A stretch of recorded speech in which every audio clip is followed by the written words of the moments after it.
What's the crack? What's the bleeding story of two excellent guests in the house tonight? Jez, how you doing, mate? All good, man. All good. Yep. Good, All good. good stuff. And of Gracie, back in action. Gracie, what's the story? How are you? I'm good, thanks. Ready to go again. Ready to go. Ready to go. All knowledge, exams passed, ready to rock and roll. Exactly. Time for football now. Yeah, football. What we all enjoy talking about. And what else do we love talking about the most in football? It's Arsenal. So yeah, how much are we gonna win by tomorrow, guys? 2-0. Come on, liven up. 2-1. Yes. We'll start off with that actually. Everyone always sort of goes, we'll do the prediction at the end and stuff like that. We'll start and we'll take the bull by the horns here. Jez, what are you hitting? What's the score? What's the score tomorrow, mate? 2-0 Arsenal. Okay. And I'll get you to explain that in a minute why, but we'll go to Gracie. What are you going for? 2-1 Arsenal. All right, okay. Right, I'm going to throw the spanner in the works here. I'm going to go 1-1. All right. Jez, why is it that score? I'm going that score. I'll tell you for why.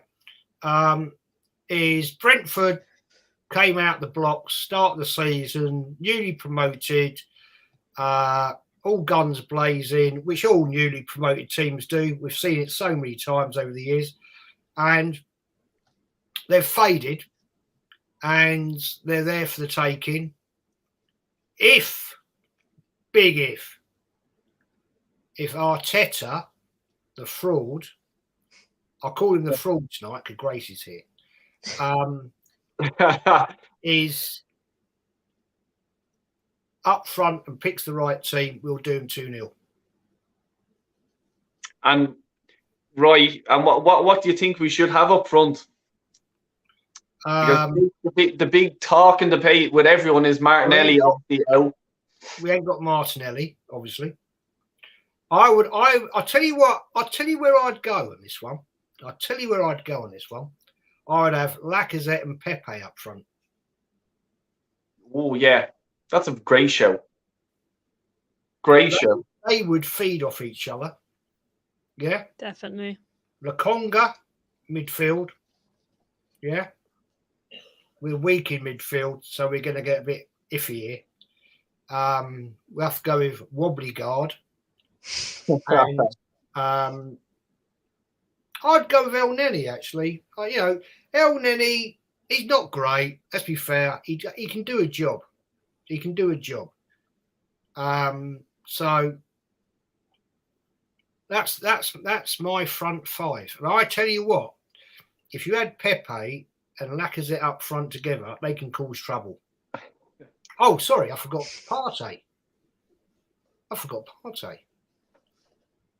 So, no, forget El Neni. I'd go Partey in centre midfield. He's big, he's strong. Let's be honest. When we bought him, he was going to be the next Vieira. Well, that ain't going to happen anytime soon. But he's big, he's strong, he's commanding. Yeah, I'll go with that. Lokonga, Partey, and Woeful Guard, and Pepe and Lacazette. I think that'd do some damage, actually. Gracie, explain your score, please. Well, I reckon they might nab a goal, depending on our lineup. This is the big if of our lineup because I have no clue what's going to happen tomorrow. There's plenty to choose from. Obviously, Martinelli's out, but I reckon if they play Eriksen, that's a threat that I'm taking into consideration. If he gets in a free kick position, very likely he's going to score. No matter how long he's been out for, that's the main threat. His free kicks and his plays are exceptional, and they have Tony, etc. So I reckon it's at home. I still think we're going to win, but they may nab a goal because Brentford are always up for it. They're always going to want to give it a go against the big teams. Yeah, fair comment. I'll explain my 1-1 draw. What I think. I just think we're just not scoring enough at the minute. I don't trust what we have up front. I personally think, look, he's going to have Lacazette up on his own, obviously, and he'll start Smith Rowe, Odegaard, and Saka. That's what I think, and he'll have Partey, and fucking Shaka's out, isn't he? So Lokonga in midfield with him as well. So that's what I'd to start, and I think, and it's based. The only reason why I'm saying that is because he just doesn't surprise managers. You know what I mean? He doesn't throw a spanner in the works and just go, do you know what? Everyone's expecting us to play this way. There's no, like Wenger sometimes used to try, he'd start Pepe up front or something. You're just there. Where the fuck is he? He done something. Wow. But with Arteta, I think he's just going to go with that sort of starting lineup. I'd love my team. What I'd start. I'd love Pepe up there. I wouldn't have Odegaard in there. I'd have Pepe, Saka, and Smith Rowe in the middle, and Laka up front. That's what I'd go. But I don't know. I just think we've a little bit of, I don't know, breaking news. Jez, you might be able to enlighten on this. Good evening, everyone. I think I'm going for a 2-1 Brentford. I have some news. Lee Gunner approved of me hosting a quiz with the 3 GOATs of Arsenal and football. Lee Gunner, Kenny Ken, and Jez. Jez, what's the story? Yeah, he put that in last night as a question to Lee. And yeah, it's going to happen. It's going to happen, man. It's going to be, I think Lee said to me and Kenny, it will be probably at the end of the season. But that'd be great. I think it'd be really nice, and Lee agreed and Kenny agreed, that if we can get other people, yourself, Gracie, whoever, to write quizzes and come on, host them, and us 3 mugs try and answer the questions. So yeah, I think that's something that's going to move forward, because one thing Lee said is the quizzes had such much traction that he said he loves them. Now the thing is, Lee's, when he first came on and did his own channel, he used to do quizzes with just his members streams things and everything, and they were really good, actually, really good fun. So that's something you guys you might want to think about. Yeah, a lot of traction. And Lee's, if you look at the views he's had for the podcasts when there's been not a lot to talk about, but it's international break. No, sorry, we had the winter break, and then and we did these quizzes.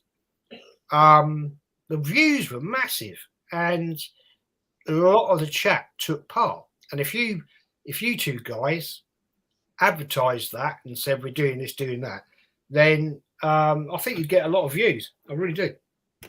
Definitely. So definitely be up for it. You know what I mean? I love nothing more than to be talking about football, to be honest with you. And Gracie, I'm sure you're the same. You know what I mean? And even you see with other channels and stuff like that, they go quiet when the football goes quiet, and they just have nothing to talk about, let's say. But I talk shite for Ireland, being honest with you. So I'll talk if people will listen. You know what I mean? Gracie, I'm sure you're the same. Absolutely, yeah. Well, I talk about school football all the time. I'm not blessed with the Arteta outs of teachers. Let's just say. Have you told that history teacher yet, Grace? Yeah. What's the fucking story with him? Honestly, I can't with him now. I loved him. He was great. And then he would we were in the middle of our history class. We started having this big debate basically about Arsenal. And yeah, he's a big Arteta, but he's a bit of a flip flop, because last week or a couple of months ago we were talking about how bad Arteta is. We don't like him, and obviously I don't change my opinions. So and then he came up to me. I was like, "Oh, you're talking a load of rubbish." He's a proper Londoner. but apparently he can see where it's going. He needs more time. Just give him time, give him money. I was like, but he spent $250 million and nothing, But yeah, I'm still yet to convince him that it's definitely a goal of mine, but by the end of the season. Yeah, well, you will convince him, I'm sure. You know what I mean? I will find my ways to convince him. And have a chat with him and tell him. Yeah, I should invite him on. That's what I was about to say. Invite him on. We'll have a chat. Yeah. We'll have a talk. Yeah, exactly. Yeah. I'm just reading this comment here, Jez Collins. Stay tuned for more information about that. I already know how I'm going to run it. Stay tuned for that. Looking forward to that, to be honest with you. Fair play to you, mate. And, big up. And I hope it's good. There'll be a lot of people watching, so no pressure. I just want to read out one or two of these comments. They're backing up here on me. Well, many won't get sent off or give a penalty away or do something other madness like a certain other midfielder we have at our club. Exactly. And guys, just in case, Warren's team talk, he does brilliant previews of games, everything like that. He's such a good guy, and please, I highly recommend you subscribe to the man. He's very good. We done a good stream last night, me, him, and Old School Gunner. Very good, and we're going to try and do a weekly thing on that. So big up to him. So please subscribe. Jez on the Wisdom Juice, aka Red Wine, Carl Rossi, another rat army in the gaff tonight. Another rat army. Fair play, man.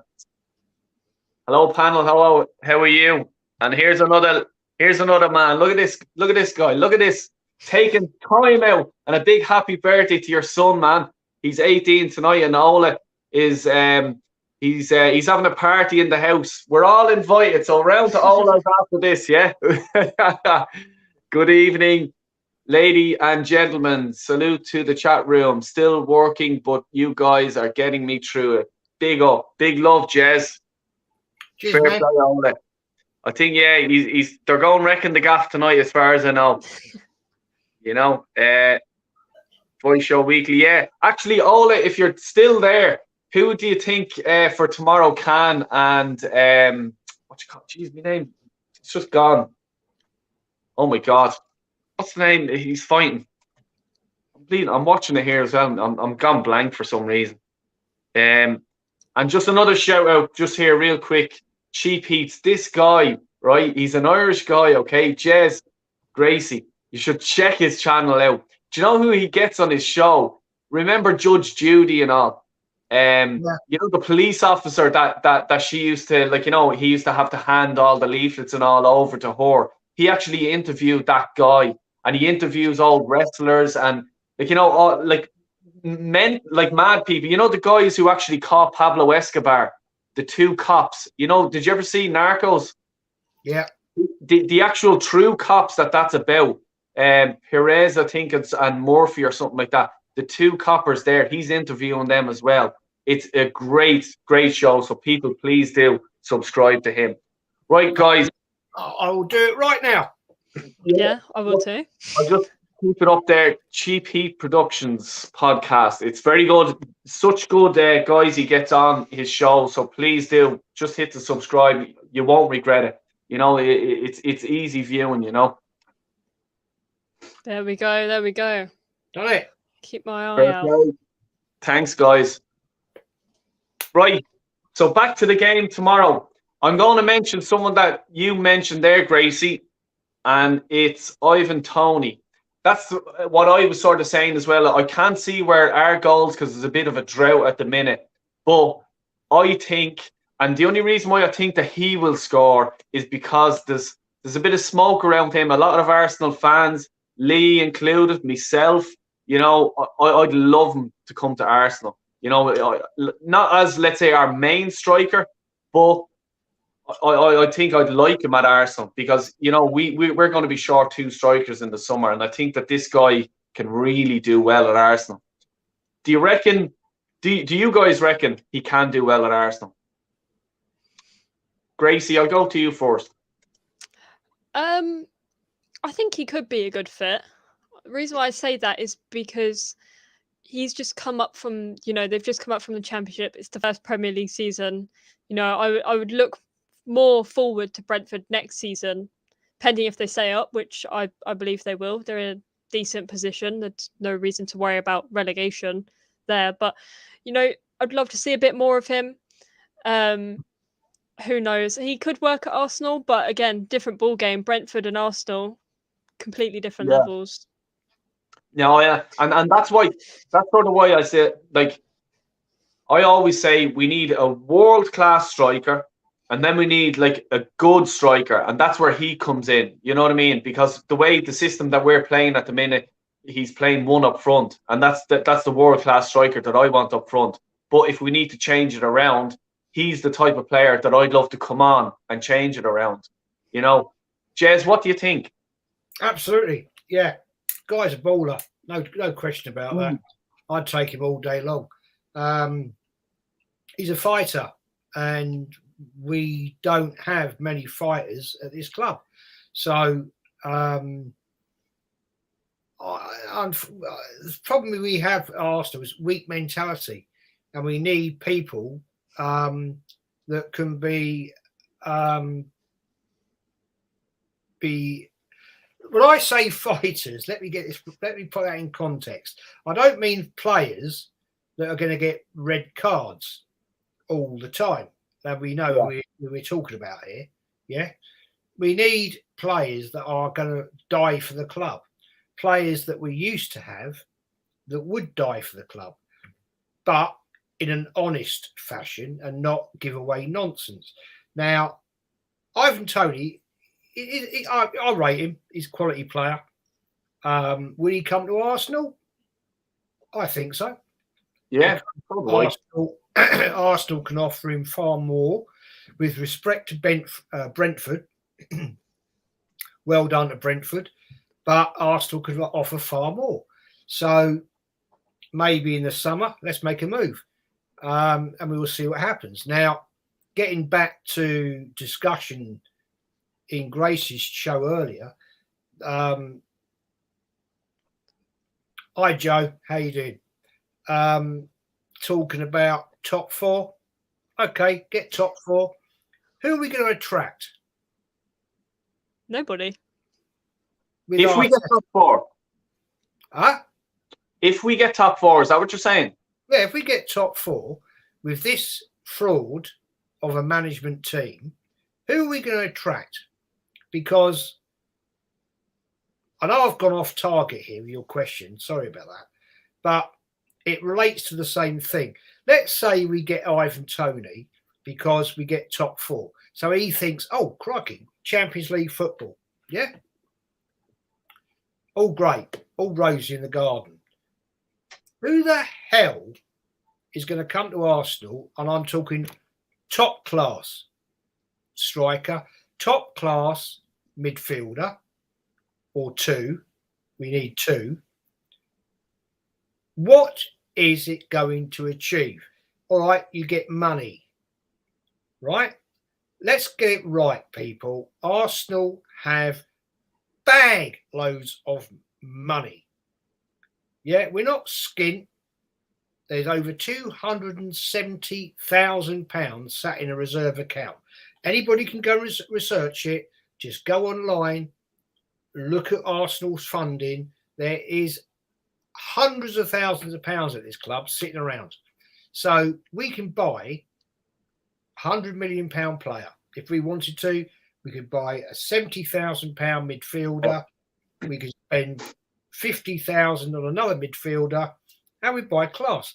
But the problem is we have an idiot, fraudulent manager who talks absolute complete crap in every press conference he does. He's a PR merchant.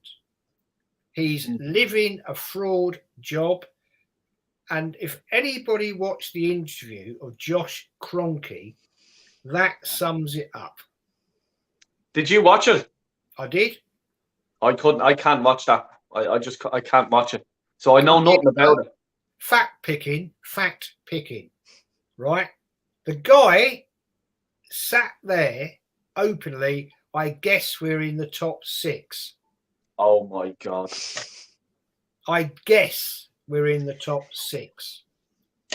I can't understand the in-depth. I can't quote the words you said, but I can't understand the in-depth love of fans in English football to American football, because you're a complete and utter. Say it. Go on. No, I'm not going to say it in front of Gracie. But No, say it. Do it. But she can't hear you. You know, he's a see you next Tuesday. And, Yeah. and at the end of the day, we have these people in control of this club, and they do not understand the love the fans have for This is this it. football club. Yeah, I said this last night. Exactly the same thing, Jez. It's what drives me mad, and I'm sorry. I'm just gonna spit it out of my mouth. I don't know what I'm gonna say, so forgive me if I curse. Right? Can I just say something? Sorry to interrupt, Dale. Go ahead. Joe there. Joe, there's no top 4 qualifying now for the Champions League. That's Joe, I told you this yesterday. I told her this yesterday, and everyone says no, I was wrong. And I'm not just trying to say, oh, I'm great, but I actually thought that myself. You know, I think it's just everyone, just the whole top 4 are qualified now straight away. Go straight through now. Yeah, I was thinking that. And Joe was tuned in as well to us last night, and she said that as well. But I was just there. I thought the exact same, and I just says, right, I'm not going to say it because I look like a fucking idiot. But yeah. No, but what I'm going to say about that is, with the American owners, like, you've seen the way the Super Bowl. I didn't watch the Super Bowl. I don't really have a much of an interest in it. You know. No, no, mate. Yeah. The thing that really got me going was that they were out on the pitch, the Cronkies I'm talking about, lifting the fucking Super Bowl trophy, giving it the big one and stuff like that. They know about American football, and that's okay. That's fine. So if someone pulled them from the media and asked them a question, they'd be able to answer it. Would they? Let's say we won the FA Cup as they were there. They weren't down on the pitch for us, would they? And the reason why I think that is because a media or someone from the media will pull them and try to give them a microphone in front of their face and say, what did you think of this, or what did you think of that? They'd be there, oh, I haven't a fucking clue. I don't know anything about football. So you can just see exactly the PR bullshit that these guys have been told. They're given the questions before the interview starts, and this is what I'm going to answer. There will be no curveball throw in there, mate. This is what you answer, and that's it. You know what I mean? It's just, and what he's doing is, what they're doing is, it's fans like us and fans, any Arsenal fan. We were just talking about Arsenal here at the minute. Any Arsenal fans, the disrespect even to fucking show that the owner of the club doesn't even know what position we are in the league. How fucking dare you? You know what I mean? And like, obviously, if I owned something like that, I'd be looking at who scored, who came on, who's in the under 18s, who's in the under 8s. You know what I mean? Who's the up and coming star? I'd want to know everything. These guys don't fucking know. You know what I mean? How dare you? You know what I mean? Come to this club and just treat it as a toy or a little, like, you know, it's a little, you know, flash in the pan for you. It's not for us, you know, and this is what really bugs me, you know, about them. You know, sorry for cursing and stuff like that, but Gracie, what do you think of did you see his interview or anything like that? I mean, I've seen bits of it because I will get too frustrated, and it's not worth the time, to be fair. It's really not anymore, and it's embarrassing. It's just, you look at all these other clubs and the relationship they have with their management and their owners, you know, like, and people say the owners aren't the problem. It's not necessarily they're the problem in, like, the current, but it's what they're saying, you know, and it's what they're coming out with, because that puts a massive pressure on the fans as well, and they just don't understand, you know. Great, their business is booming. To them, it's another business. But to us, this is Arsenal, some people's livelihoods. It's literally people's lives for generations, years and years and years. All the money fans spend, etc. And it's just going straight in their back pocket. And they don't even know what position we're in. They don't even know if we're doing well. They probably don't even know how much they've even given the club. or they don't know. They probably don't even know what Arteta's doing in training. You know, and it's things like that. It's the relationship and the communication in our management system is so poor, and that's why getting in top four won't even make a difference. They won't look at us any differently because they don't understand, and that's why we won't sign anyone and we won't get anywhere. It's a great comment there, Gracie. The thing is, football clubs, as you quite rightly said, are generational, and it goes deeper than that. It's football clubs are a community thing. All right, I know nowadays not so much, but for when your granddad supported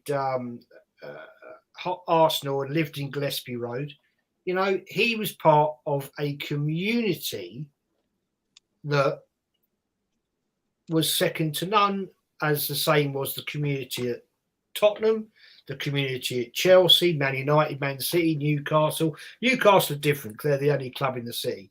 But, you could go to Brighton and Hove Albion. Back in, these are community clubs.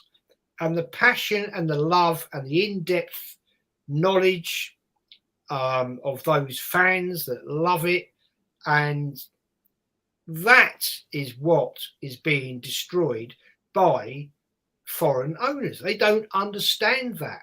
Now, yeah, the Cronkies may have billions and billions and billions of pounds, and they can throw money in if they want to and do, but they've never ever experienced the excitement, the drama, the passion. Now, I as a kid, when I grew up, I used to be able to speak to people like Dennis Hill Wood. I'd see him walking down the bloody road, Avenel Road, and you'd say, all right, how you doing? And he'd have a chat with you, and, as a little, I'm talking like a 12-year-old. Yeah? So Dennis Hill Wood. Yeah? David Dean. David Dean lived in Gillespie Road. Did he? Yeah. He lived in Gillespie Road at one point. Yeah. He used to drink in the same pub as my granddad. Wow. And probably Gracie's granddad. Yeah. Probably the same damn pub. And I said to Gracie offline a few weeks ago, I bet your granddad knew my granddad because they grew up or they lived in the same damn road. They probably, we've got an affinity there, Gracie and I. So, I'm gonna actually, if you don't, the two of you don't mind, I want to just sort of talk about that at the end and just let everyone know. But yeah, continue on there, Jez. Sorry, mate. The fact of the matter is, the Cronkies do not understand the fact of what the passion is to the real Arsenal fans. And I'm not talking about the flip-flops that sit on Twitter. I don't go on Twitter myself, but the flip-flops that sit on Twitter dishing off true Arsenal fans. I'm talking about the little 12 and 13, 14-year-olds that think they know it all, never been to a bleeding game in their life, and they like to dish like people. I mean, poor old Kenny. Yeah, Kenny, I love Kenny. And the amount of abuse he gets. Now, that guy, right, has been going nearly as long as I have. Yeah, and yet we get slagged. I mean, there's one podcast we don't know. No, it's a fan cam we did. The abuse we got because we were saying it as it is. And I don't really care, to be honest, because people can say what they like to me, and I don't care. But sorry, people out there, I've been to too many bloody games. And when you can say you've been to the amount of games I've been to, then you can talk to me about football. But, that is what annoys me with the Cronkies. They do put the money in, or they allow the money to be spent, so we can't knock them for that. But the fact we have people sat there in control of this club, and he turns around and says, "Oh, I think we're in the top 6." Oh. Don't wind me up. Like, and what he doesn't even know what the fucking like the top six. Like, what are you talking about? Like, you know what I mean? So there's and even just with something that you just said there is like the way like people give the likes of yourself and Kenny stick and stuff like that. I can't understand it, and I just think them people are fucking dickheads, you know. But let's say on a famous scale or whatever you want to call it, I seen a tweet or something from someone, and it had about just because Henri has left the club and he's a statue outside the ground, doesn't need to drag our club through the mud. Look at Ian Wright, the way he speaks about the club. This guy said that. Now, I don't know if you guys have seen me fucking Egypt's part 1 and 2. Yeah. Or what if you haven't? You know? And that guy, I'm gonna lay into him. I'm not gonna say his name because I don't want to go down that road. But that guy who said that, okay? Sorry, mate. Henri is a fucking legend. He's a statue outside the ground, and I don't care if he's a new or old. He is a legend. He won us so many things. Okay, I don't need to go down the road of explaining who he is. But how dare you talk about him as if, like, you know, who is he? Who is he? He's an invincible. First of all, he was the top scorer. I don't know how many seasons. He's won the Premiership. He's won the FA Cup. You know, he's went on to Barcelona, won the series. Like, you know, whatever. We can go on and on about him. But to talk about him, like Ian Wright used to be my hero growing up. I used to love Ian Wright. He was my favourite player. And he probably was one of the Arsenal players to actually push me on to actually go and support Arsenal. Ian Wright was. And I loved the guy. I used to love him. But now he's just a PR muppet. Yeah. Roll him out. As Lee says, roll him out. Get the new jersey. Stick it on righty. Bring him down. Let him cycle outside the fucking Emirates. He'll give the shirt away, you know. Like, he's not speaking for me or for you or for Gracie or for any of us here, even in the chat. You know. But Henri is. Like, it is a failure if you don't get top 4. It's actually a failure even to think about top 4. I want to be challenging for the league. I don't want to be challenging for top 4. You know, and I even, like, we're going to touch on about the 91 season. And I have 1, 2, 3. I have the 4th place team in the 91 season. There's a question for you. You don't need to answer it yet, Jez. Who came 4th that year in the 91 season? Have a think about it. I'll tell you the answer. Have a think about it. You don't need to answer now. But anyway, yeah, stuff like that just winds me up, you know. Gracie, do you think if we get top 4, how long of a contract are they going to give him? And I'm saying how long of a contract because they will give him a contract. That's what I believe. Do you believe they'll give him a contract if he gets top 4, and how long for? Well, with the lack of ambition, he will probably definitely get a contract, and it'll probably be for a few years, you know. But my problem is if we were to get in the top 4, let's say, right? I'm saying not this season, because he's still going to be with us even if we don't get top 4. Let's be honest. I think if we were to get top 4, it all depends how he performs in the top 4 as well. I think, yeah, get there, brilliant, well done. But if we're still losing games, well, congrats, you could have fluked it. You know, it all depends. Oh, what were the other teams doing? You know, all these different factors that we shouldn't have to worry about as fans, right? But if we were to get in top 4, probably a few more years, really, in reality, and we're still going to be stuck in the mud every time. I hate to use that phrase, but it's true. We are literally stuck in a vicious cycle, and it's only going to keep continuing further and further the longer he stays. But for me, depends. If you get top 4, right, well done. But what are you going to do now? Are you going to go challenge him for cups? But I even think if he gets top 6, like, you know what I mean. I think that like he'll get a contract. I really do. I think they will give him a contract because they're just there saying it's progress. We're after jumping 2 positions. You know what I mean? The following year we could get into the top 4. Jesus Christ, I'll be old and grey by the time this happens. You know what I mean? This process. When's the end of the process? You know what I mean? And there's a good comment there by Finbar Kelly. Big up Finbar. Players not much better. Ben White didn't even know much about Vieira, and there you go. You know what I mean? He doesn't even watch football, Ben White. Ah, Doesn't even watch it.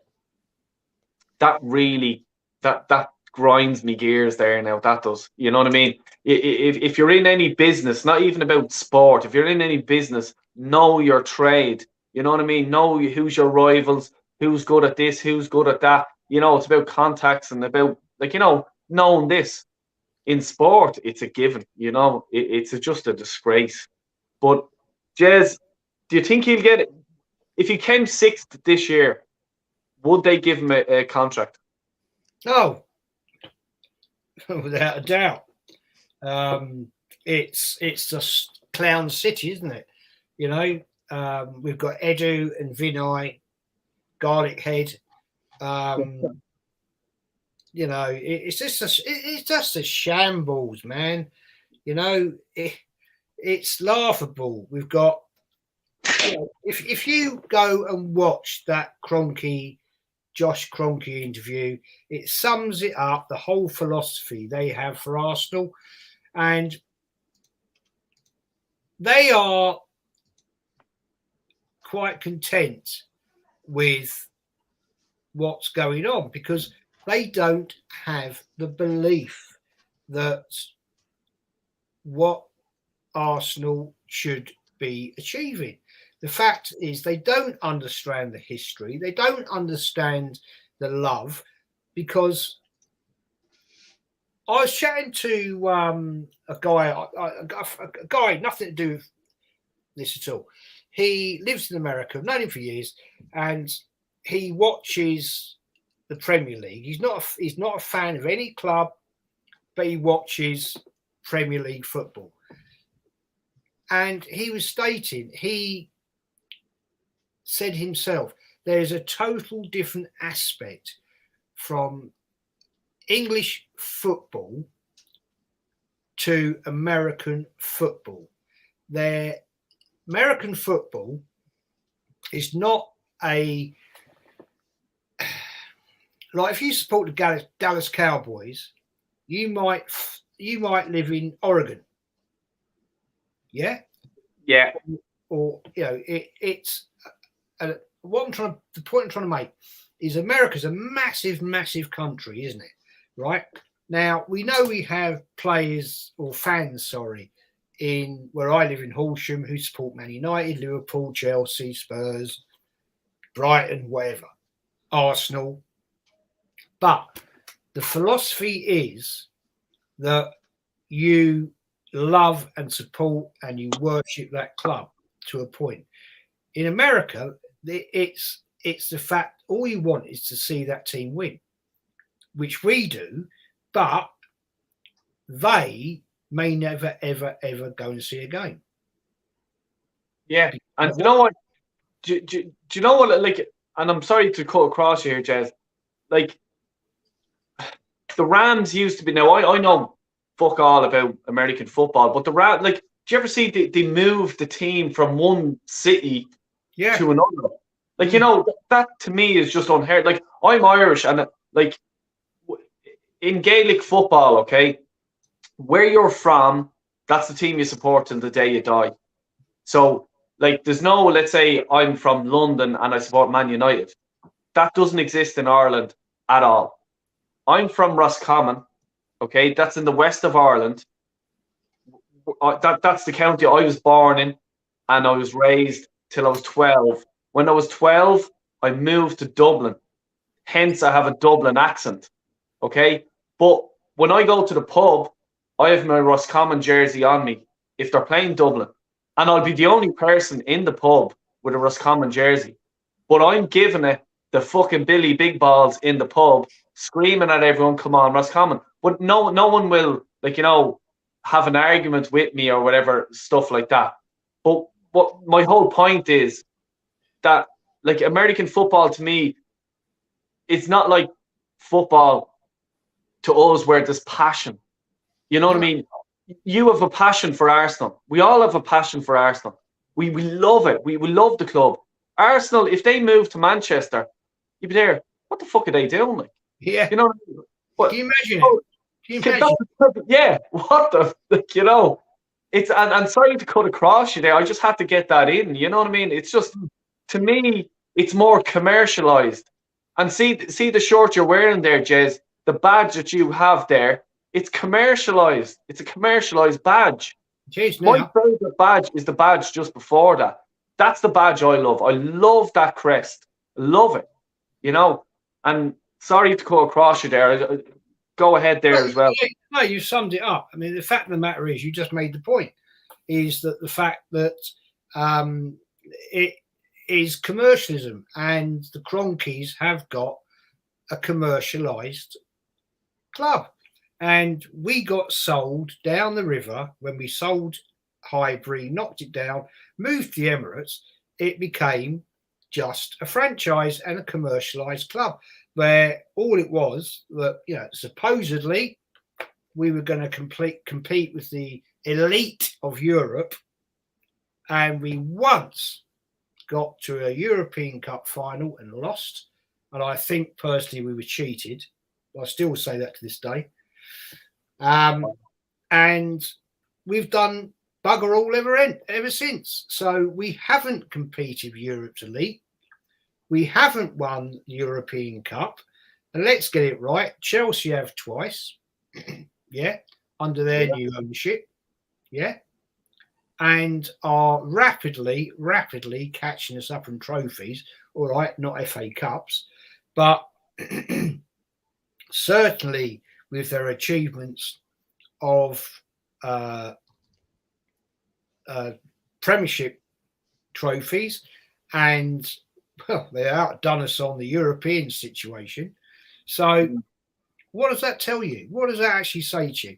What have we actually achieved, apart from, again today, Arsenal drop a new excuse me, Hawaiian shirt designed by somebody like Coco, or I don't know who that is. And why? What is this about? It's because they'll sell those shirts all around the world at an exorbitant price. People will buy them because you've got so many plastic idiot fans out there who, you know, as Lee puts it, oh, I'm at my second home. I'm at my second home. Oh, I'm at the Emirates. Oh, let me take a picture of my girlfriend. Oh, let me take a picture of my seat. Yeah. Like, rather than soaking it up, you know what I mean? Get a life, for fuck's sake. What's wrong with you? You know? I remember my first time in Highbury, 97, 98 season, and we were playing Villa. Darius Vassell. Is that his name? Vassell, I think. He came on. He was a substitute, and he only came on the last few minutes, you know. And everyone, I remember when he came on, everyone was there. Who? You know the way they do that. But, like, there was no. I think I took one picture, no, two, and I had one of the, you know, the old cameras, the fucking disposable ones. Yeah. And I took one picture of me outside at the marbles at the steps. And I think I took one in the ground, and everything else is up here. I'll never forget that day in my life. It was, I'm at home. You know what I mean? My second home. I'm not knocking people for doing that, because if you've travelled, let's get it right. If you've travelled around the world to go to the Emirates, and it's your first experience of a match day, yeah, fair play. You want to. You know, you want to do all that. Of course you do. Of course you do. But when you live around the Barces corner, yeah, if you live in Pomeroy Street around the corner, yeah, and I know people that do this, yeah, right, who live right next door to Finsbury Park, yeah, and I can name them and shame them, who go into Tollington, yeah, little muppets who sit there on Twitter and all this. Oh, it's my second home. Oh, look, you know, I'm at the Emirates. Oh, look, you know, this, that, and the other. Do me a favour and fuck off. Because you ain't an Arsenal fan. Don't get me wrong. Like, I love it there, but I wouldn't call it my second home. I have so many great memories, but just this all links back to the commercialized thing and media. Like I say this, I have a level 2 diploma in sport and media, and it's so even down to the fixtures. Fixtures change on the basis of when they can be on TV. Yeah, there you go. 100%. You're 100% right. And come here, Grace. I just want to get this with you with Luca. And by the way, if anyone doesn't know Luca, please have a look at his channel and subscribe. And because I seen this, I think it was the other night the guys were talking about this, and it actually made me think. And Luca's saying, I think contract is signed with him already, as in Arteta. Do you think his contract is signed? No. I think we're stupid, but I don't think we're that stupid. It's a business at the end of the day. We still have goals that he has to reach, and he's getting paid for it. It's like any job. But no, I don't think it's signed yet. He'll get another contract. Yeah. So would you be talking Europa League as well, or is it just Champions League he'll get it? I'd say either. But let's be fair. Let's be fair. He's proven his record in Europe, hasn't he? Yeah? Got us knocked out twice. Yeah? Yep. Olympiacos, Villarreal, whatever you call them. Yeah? So what makes anybody think he can do better if you get Champions League? Because then you're up against the big boys. Bayern Munich, who rape us every time. PSG, Real Madrid, Barcelona, Juventus, we could go on and on and on and on. So what does anybody ever think he can achieve more than he has achieved in the Champions League? Because, let's put it right, Wenger got us into the Champions League for 25 years. Now, we never won it, but we got in it. Now, he, as a manager, is 20 times better than Arteta. Now, I know Wenger was a hard bastard, but he didn't treat players quite as badly, in my opinion, as Arteta. Arteta is such an arrogant, and people are going to love this, arrogant fucking prick, because he pisses people off. And he's proved it. He's done it with Aubameyang. Our best striker has gone. And who've we got? Nobody. And here we are, fighting for a place, supposedly, in the top 4. And our best striker's gone. We've got lack of threat, who doesn't want to be here, quite clearly, doesn't listen to Arteta, as you've all seen, when he's talking to him on the sidelines. He just has his bottle of water and walks away. So he's gone. He's going to be gone. And I think his performances of where lack of goals shows, and then you get people like on other channels, oh, but he works hard. Well, I think he should bloody work hard. Yeah. You're on £150,000 a bloody week, Exactly. I'm sorry, but if I'm getting 150 grand a week, I'd be digging a tunnel to bloody Australia.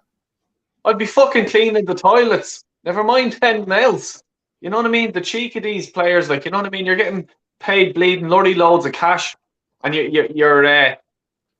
think you're better than, like, and we're going to hit onto this now before I get annoyed. And this is probably one of the last questions I'll just say on this generation, and then we'll talk about the good old days. Can the panel explain why Vieira has not got a statue outside the Emirates?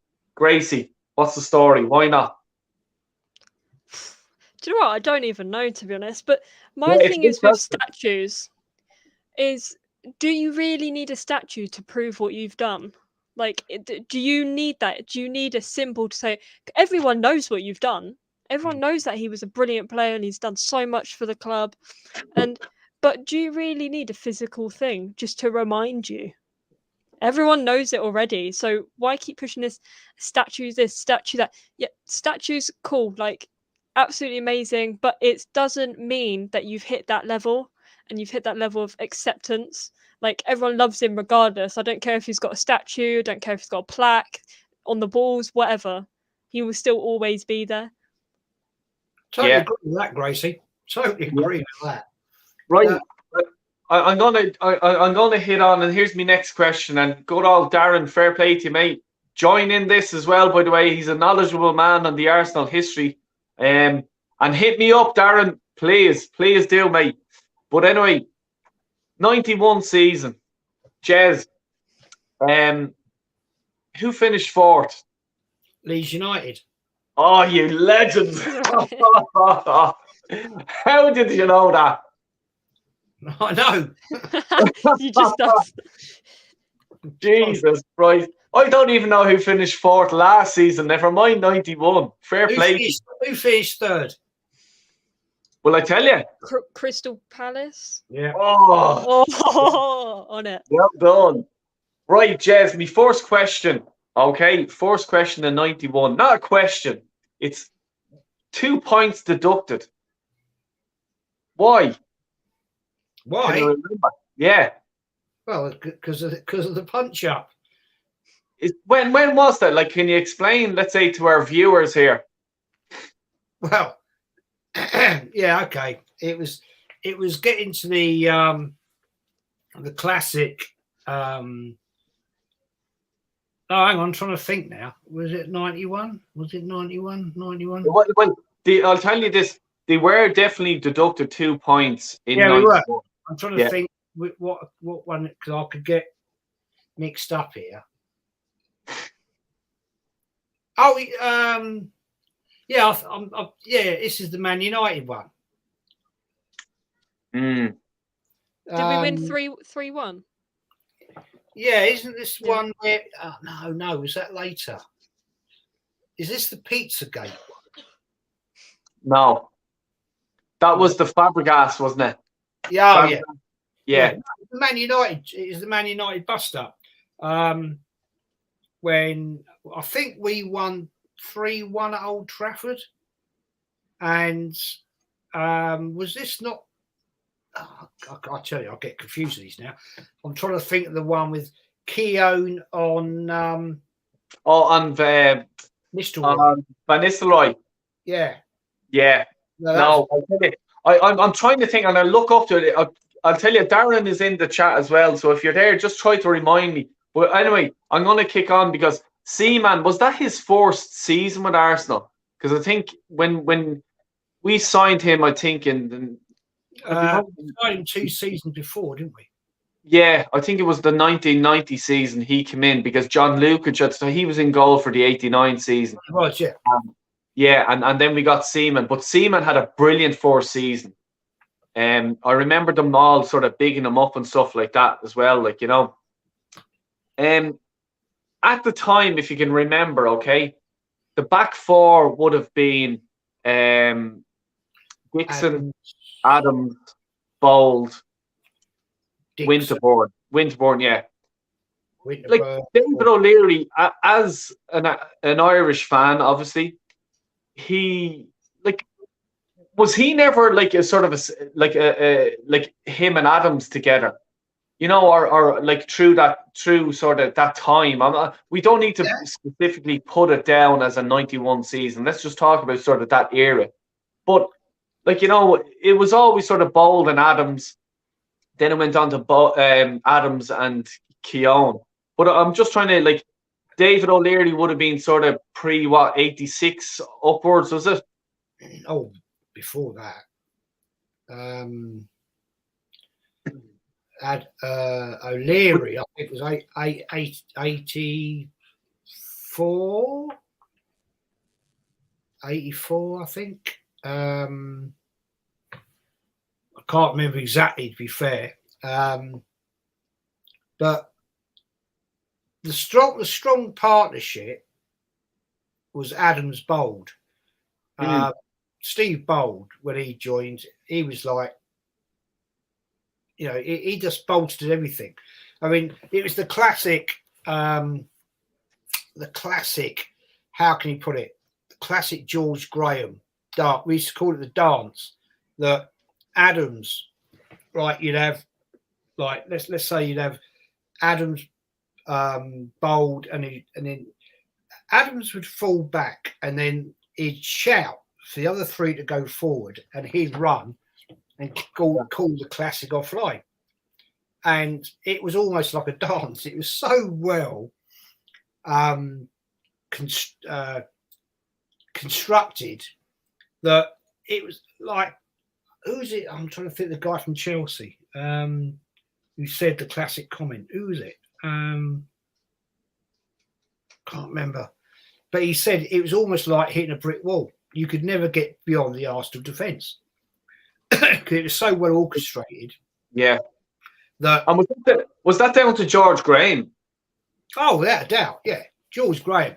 I mean, you've got to remember when George Graham went to Millwall, before he came to Arsenal, Millwall were, shockingly poor team. And yet the first thing he did, and he did the same at Spurs when George Graham went to Spurs, first thing he did was sort out the defence. He said, you have to have a back line. And if you haven't got a back line, then all you're going to do is concede goals. Once you concede goals, you lose. And sorry, do you know the way, like, how did he do it? Because he was striker, you know what I mean? So, like, you know, you have that mentality. He's more of a, he was a striker, but he's more of a midfield. He went to the midfield later on. But I can't answer you how he did it. I don't know. No, I'm sort of. It's a question, but like, you know, it's just like how good he was, and people don't realize. Oh, was there history before Arsene Wenger? You know, it's just the intelligence of George Graham. That's what I'm sort of saying. It's just like, you got to remember he played with some fantastic. You got to remember back in this when he came to Arsenal in 65, 66. He played with some fantastic defenders in the day at Arsenal. And I think he learned an awful lot. And don't forget, when George Graham was manager, he still had Bob Wilson as the Arsenal coach, goalkeeping coach, who was an awesome goalkeeper. And I think between the two of them, there was probably a lot of discussions and talk and how this, that, and the other. I mean, Bob Wilson, back in his day, I was privileged to see him play on many, many, many occasions. And he was a fantastic commander of his box. Very much like David Seaman, because Bob Wilson coached David Seaman. Yeah. Very much to a point like with John Lukic, who Bob Wilson coached, and very much with Ramsdale, who Bob Wilson didn't coach. But Ramsdale has that very much commanding figure, a bit like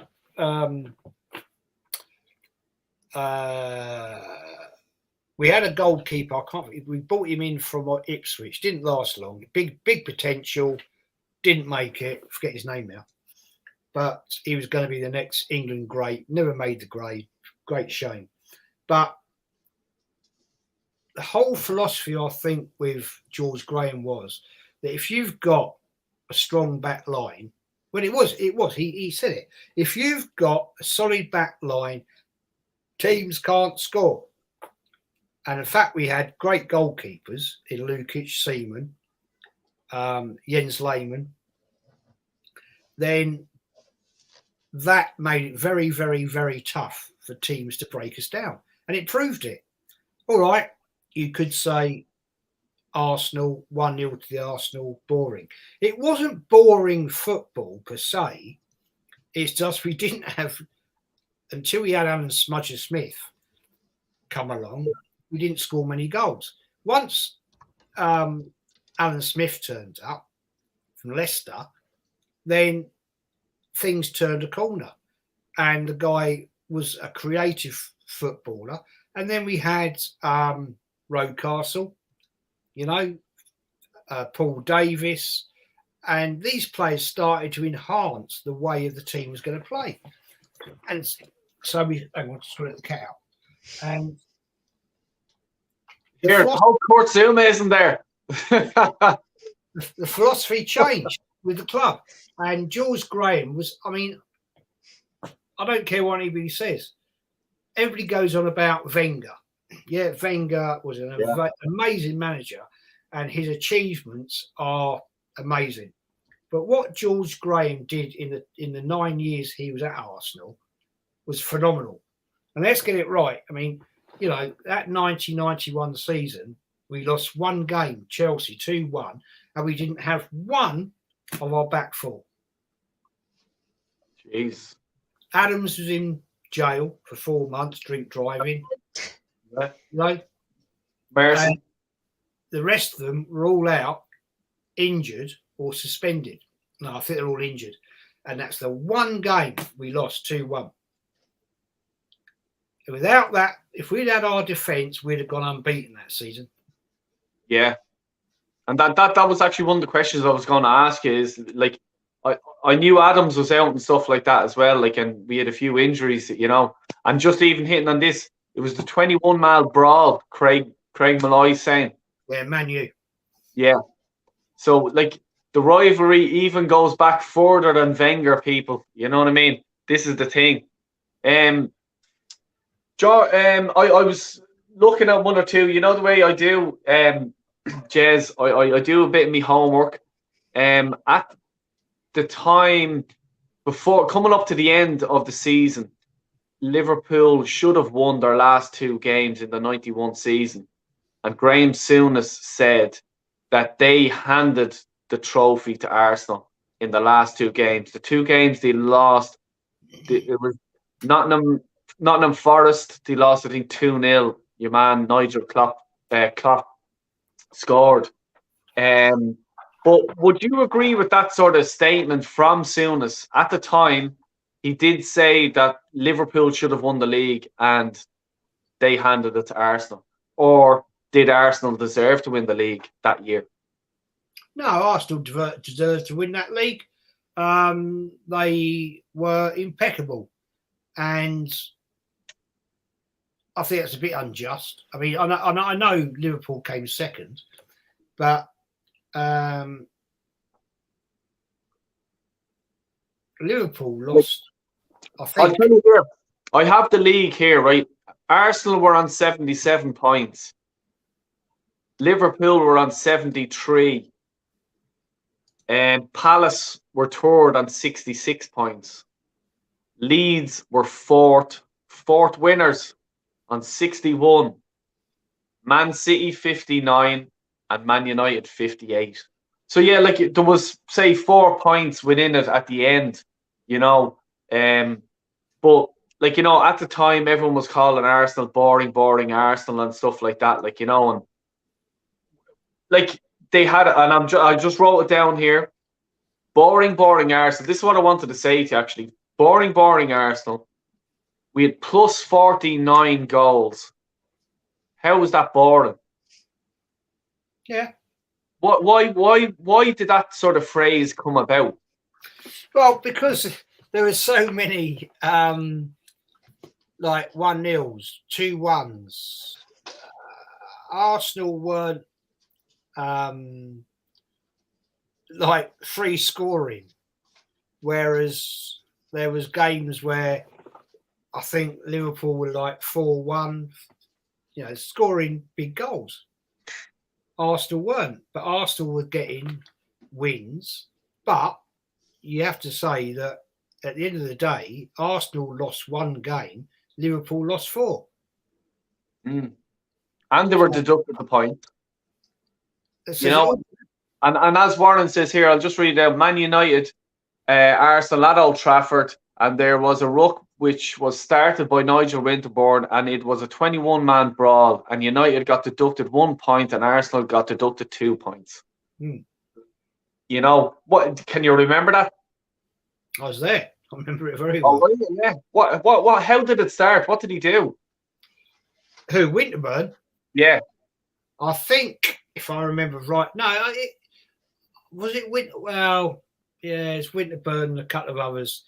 I think it was a free kick that Man United had, and it was a free kick Man United had, and they were Ponce arsing about, and the free kick went nowhere basically, and Winterburn was like Winterburn went up to whoever it was, can't remember the Man United player, and basically got in his face, and he was pushing and shoving. It all kicked off as it did back in the days of Man United, and it ended up just a mass.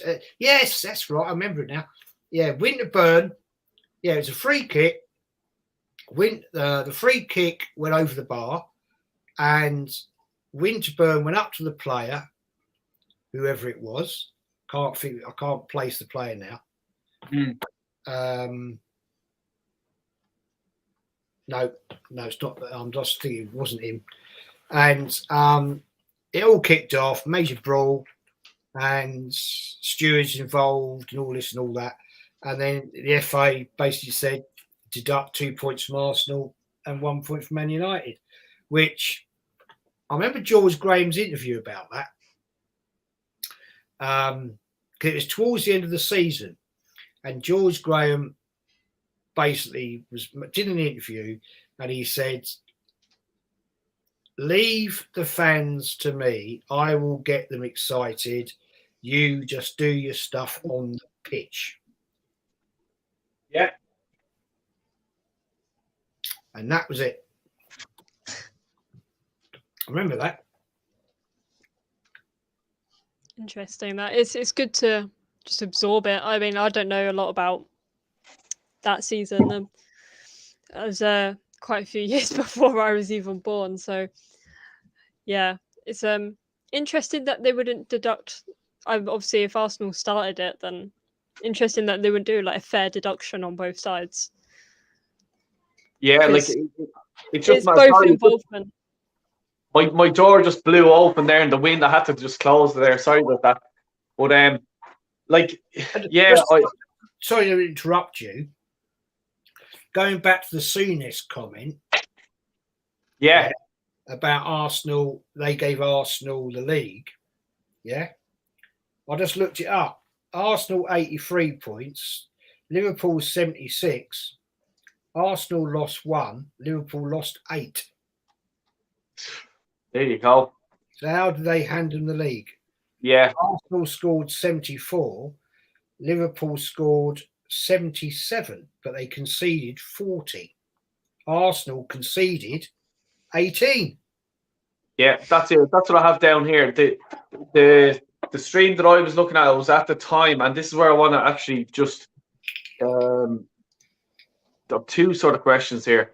The time that Liverpool lost to Nottingham Forest, it was 2-0, and that's when the league was done. They couldn't catch Arsenal, and the game that they were playing United, I think it was in Highbury as well, and they won that game, and that was like they already had the league or whatever. And George Graham was asked before the game, how are you going to rile the players up to try and win this game? And he just goes, look, I'm just going to let them have the freedom and do what they want. And I think, did he win that game 3-0 or 3-1 or something like that? But, what was it, against Man United? Against Man United in Highbury. 3-1 Arsenal. 3-1, was it? Yeah. But this is my question, is that it was sort of old videos I was looking at and stuff like that, and before the game started and all the Arsenal fans were outside in the pubs and coming up to the Highbury and stuff like that. But in Highbury, I never knew this now, in Highbury, where was the changing rooms? East End. Yeah, so what was that along the fans, the players could actually look out the window? And the only reason why I say that is because there was a camera there, and they had the camera pointing at the windows, and you could see your man Limpard waving out at everyone, and he goes I was just thinking, is that where the changing room is? Or yeah, East Avenel Road, East End. was So, where like, at the time, that was the marble halls. When the players went into the East Stand, that's where you had the fabled East Stand where Herbert Chapman's statue was, or head thing. Yeah. And that's where under there is where the changing rooms were. And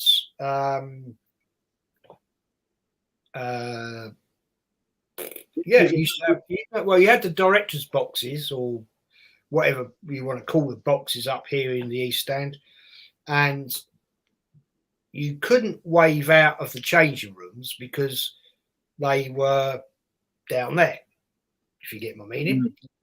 But you had the whole tier of different levels of the East Stand that players would go in, or the directors would be in, and all that.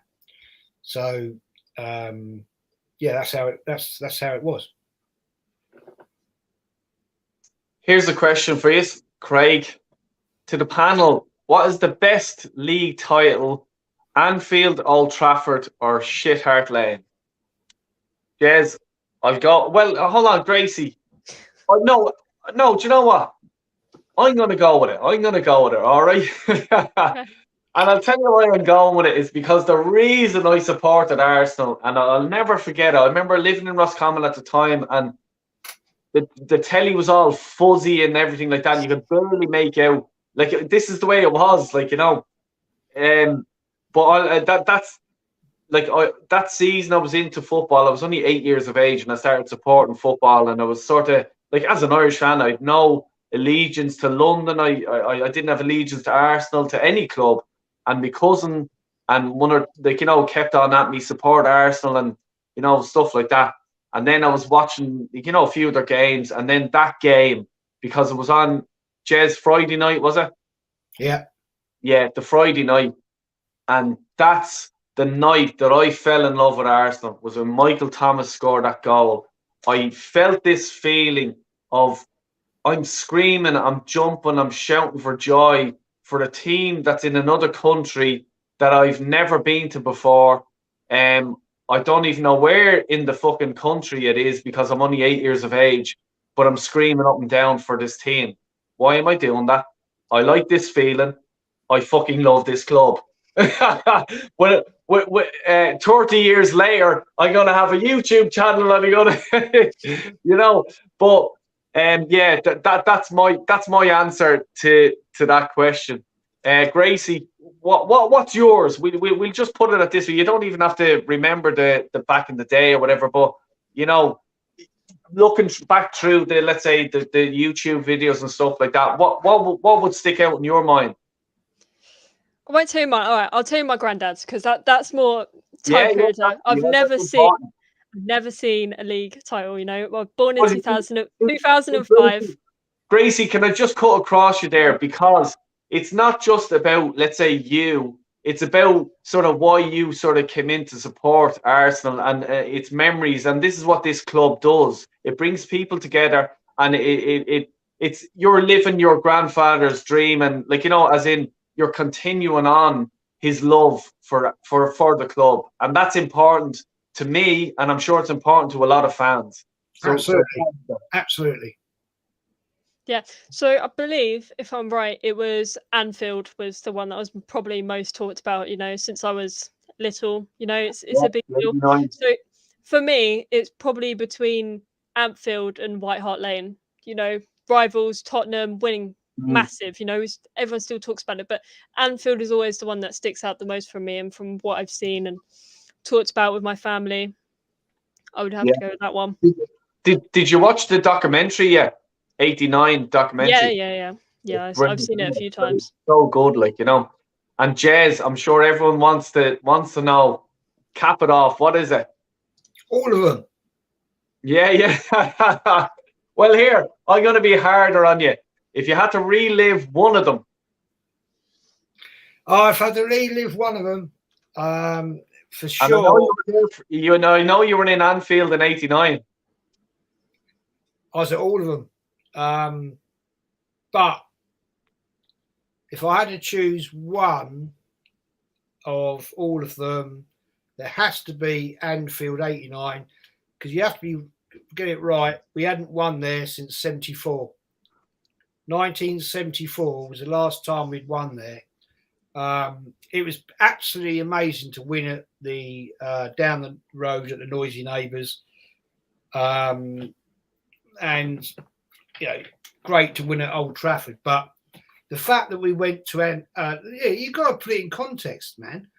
Is the fact that we hadn't won at Old Trafford, since 1974, and to go there and have to win 2-0.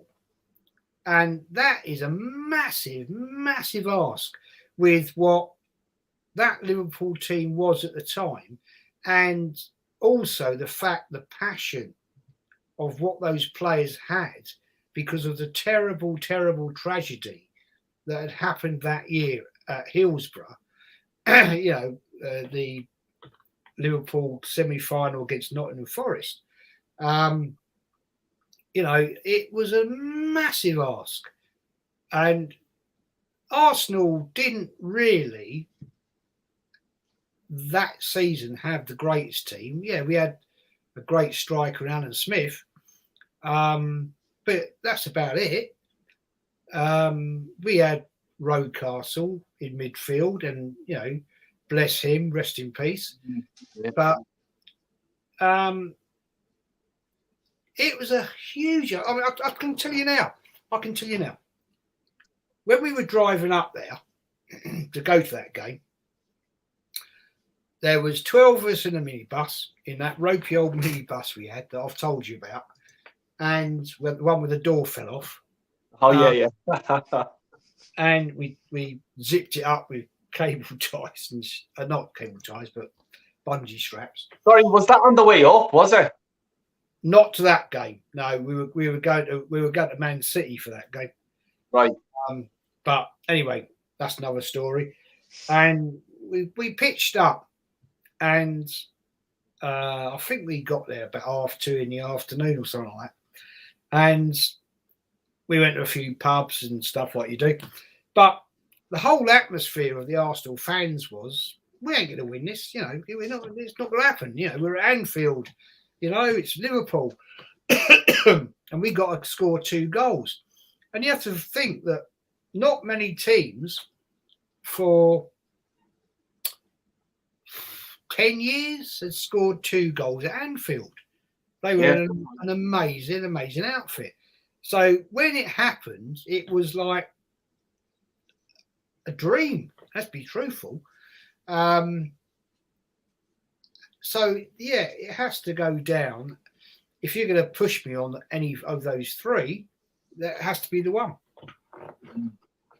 Just even to have the documentary, and just if you haven't watched the documentary, please do. It's just so good, you know what I mean? And to even Jez, I'm just jealous that you were at the game, and but it's great to hear the stories of how you were getting there and stuff like that. It's just unbelievable. And I just want to hit here on Wacker here. When Clock End was finished, they had changing rooms up that end as well as an indoor small training pitch. Did you know that? Yeah. An indoor, it didn't seem like it have the facilities for that. Yeah, it did, but they weren't the main changing rooms. It was a 5-a-side pitch. Right. Okay. Yeah. King Tony, I seen this here and straight away. It's Johnny Giles. Would you agree, Jez? What? Question for Dale Boy: who is your opinion the toughest Irish player other than Roy Keane? Johnny Giles. And the reason why I'm even answering that, Leeds. He's obviously an ex-Leeds man, but I remember being at the Emirates, and I'd done a stadium tour with the legend Charlie George, and I was just like a kid in a candy shop.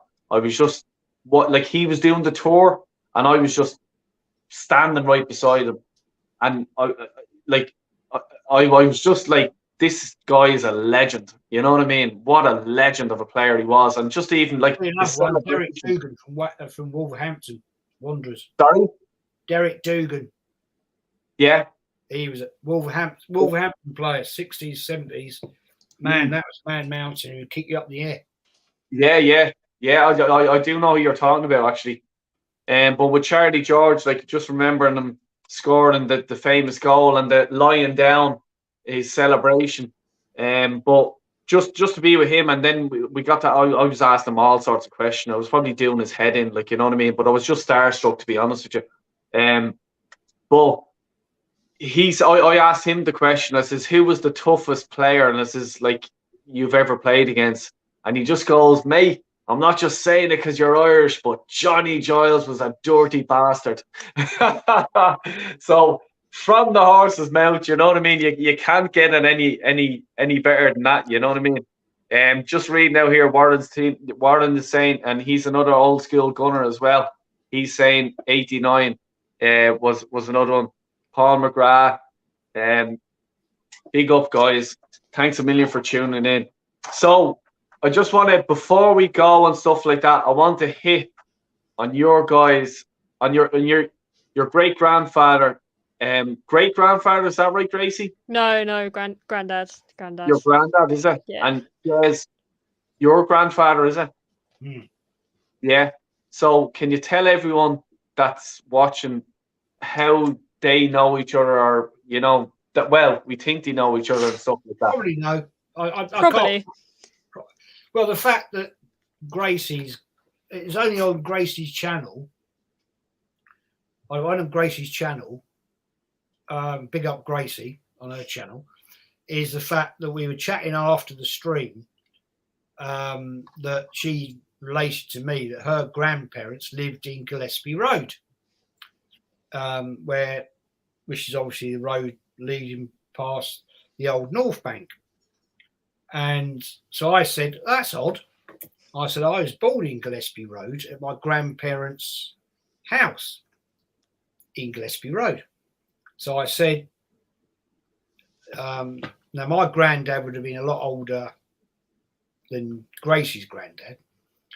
But I said, they more than likely probably, because they both went in the North Bank and they lived in the same road, more than likely, being the community it was, knew each other. You know, because back in the days of the 50s, 60s, you know, I'm convinced that they more than likely would have talked to each other, had a beer together, known each other. And it's quite ironic, really. It's quite funny. Yeah, I think you probably even come across, you know, so he would have been 64 this year. So, you know, and I've had family like live 5 minutes away from the stadium, all in that one area. So it's a very big possibility. I don't doubt it for one moment. I don't doubt it for one moment. I mean, how old would your granddad have been this year? 64. 64. I'm 60. So, trying to work it out. My granddad was born in 1906. So yeah. I mean, he went since he was a very young kid. My granddad. So my granddad died at 99. I would put money on it. They would have known each other. Yeah. Money all linked. Money on it. You know, like, look, you know, back in the day, like, you know, well, not even, no, I suppose, look, you know, what my sort of routine is when I go to the Emirates now, let's say, you know, when you come out of the Arsenal tube station, what's that road called just there? Gillespie Road. That's Gillespie Road, yeah. I was thinking that, yeah. So that's where you guys are talking about. So all them houses just there. So what I always do is, when I come out of the Arsenal tube station, I'd, let's say, turn a left, and I'd go down to, you go right down to the bottom, and then there's another road there, and there's a cafe or something there on the left-hand side. You got Gillespie Road. You got Arsenal Tube here. Yeah. Gillespie Road, Avenel Road, where the East Stand is. I lived in Avenel Road. Right. Well, my parents did, and that's the house they had there. My grandparents' house was 10 houses down from the tube station. So it was like, literally opposite one of the entrances to the North Bank. So when I used to go to the games, I'd go out of my door, turn right, up the road, turn left into my grandparents' house. And somewhere along there, that Gillespie Road, is where Gracie's grandparents lived. So it's not a long road. So you've got to think that back in the day,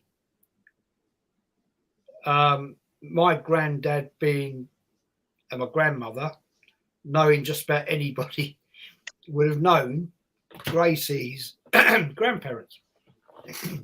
Probably my other family as well. They generally all from that whole area, so that's where everything stems from, really. And I'm the one standing now talking about it. It's crazy. That's what I mean when I say generational. It goes back a very long time.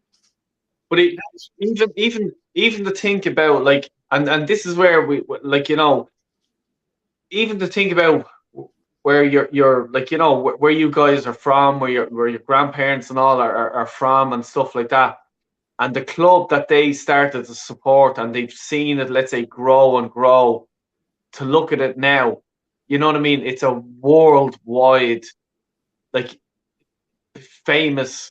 It's not I'm not going to use brand, because it's not a brand. It's not a brand to me. You know what I mean?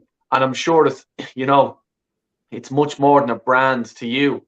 But for the Cronkays to not even know what position we're in the league is a fucking disgrace. And that's what I said earlier on. And it's disrespecting the people like your grandparents, and like the people that before these, like back in the day when we weren't even around that area, and this is what annoys me, because I love history, and history is so important, because we wouldn't be the club we are today without your grandparents, your great grandparents, and stuff like that, and I just think it's disrespectful to the club. They don't realise what they own. This is the sad fact, Dale, is that we now have a fan base that has no knowledge, no conception of the history of this club and the once knowledge of the fact of what Arsenal once strived to be.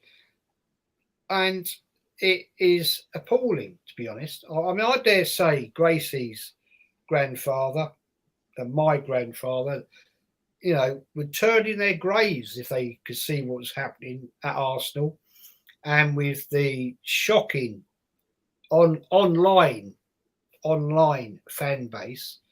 And all as much as I am for social media, it can also be a very, very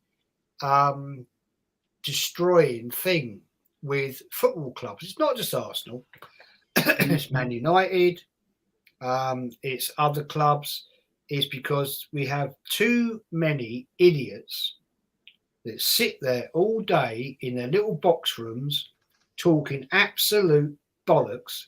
They know nothing. They've never seen anything. They don't have a life. They're not doing anything with their lives. And I say that in big respect to Gracie, because she's doing something with her life. And all they do is talk and spout crap. They are so quick to respond to rubbish, and they know nothing. They've never been out there. They've never done it. Most of them have never been to a football match. And dear God, if they actually ever went to a football match, I think they'd wet themselves, because it's not what they think. You have to be seasoned a little bit to go to a football match. And I'd love to see some of these little persons. I'm being polite. Call them out. Call them out. No, no. Gracie's here, and she's a young lady. These persons go to a Spurs Arsenal game because you would see a different sign of life. Because going down the lane for a North London derby is a different perspective in your life, I can assure you. And I know Gracie's going to go to one next season.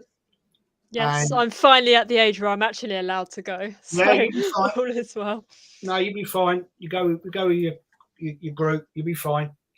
You know, it is a day out. It is an enlightenment.